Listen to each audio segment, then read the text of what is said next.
इंसानियत पर जो ये हमला हुआ है उसकी सूरत आज नहीं तो कल बदलेगी, बदलनी चाहिए। मैंने आज से पहले इस देश को इस तरीके से लाशों के ढेर में बदलते नहीं देखा। हम इतने असहाय कभी नहीं थे। एक देश के तौर पर, इंसान के तौर पर, डेमोक्रेसी के तौर पर हम पूरी तरीके से निकम्मे, भ्रष्ट और बर्बर साबित हो चुके। हम में से हर एक आदमी अपनी नजरों में गिरा हुआ है। हम सब किसी अदृश्य शक्ति की मदद की उम्मीद में है। ऐसा लगता है जैसे यहाँ कोई सरकार नहीं है, यहाँ कोई प्रधानमंत्री नहीं है, यहाँ कोई व्यवस्था नहीं है, यहाँ कोई अफसरशाही नहीं है और सबको अपने अपने हाल पर छोड़ दिया गया है। मैंने इससे पहले पिछले 40-45 साल में डॉक्टरों को बिलख बिलख कर रोते हुए नहीं देखा है। आप किसी भी डॉक्टर से बात कीजिए, वो कहते हैं हमको मेडिकल प्रोफेशन से चिढ़ हो गई है। हम इस दिन के लिए तो इस पेशे में नहीं आए थे। ऑक्सीजन के बिना अपने पेशेंट को तड़प तड़प कर मरना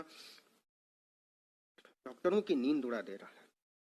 और आप यकीन मानिए, मुझे ऐसा लगता है कि आज से साल भर बाद हमारे डॉक्टर बहुत सारी मानसिक बीमारियों से लड़ रहे होंगे। जो मौतें वो देख रहे हैं और जितने असहाय वो महसूस कर रहे हैं, इसके बाद जिस ट्रॉमा में वो जाएंगे उसका अंदाजा हमको और आपको नहीं है।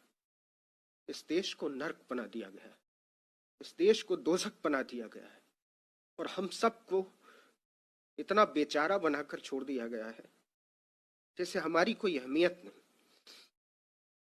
खैर, वो वक्त शायद गुजर जाएगा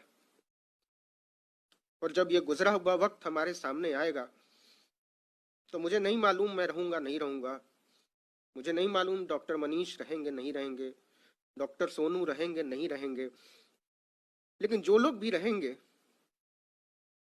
वो सोचेंगे कि इस दुनिया को और बेहतर होना चाहिए।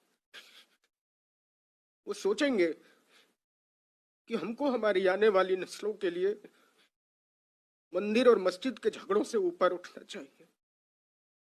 वो सोचेंगे और सोचना चाहिए कि इस देश को मंदिरों, मजारों, मीनारों की जरूरत नहीं है। हमको सोचना चाहिए इस देश को अच्छे अस्पतालों की जरूरत है, इस देश को अच्छे स्कूलों की जरूरत है, इस देश को अच्छे मेडिकल कॉलेजेस की जरूरत है, अच्छे डॉक्टर पैरामेडिक स्टाफ की जरूरत है, दवाइयों की जरूरत है, बिस्तरों और वेंटिलेटर की जरूरत है। ऐसा क्यों नहीं हो सकता कि इस देश के हर मंदिर की दौलत को अस्पतालों के हवाले कर दिया जाए?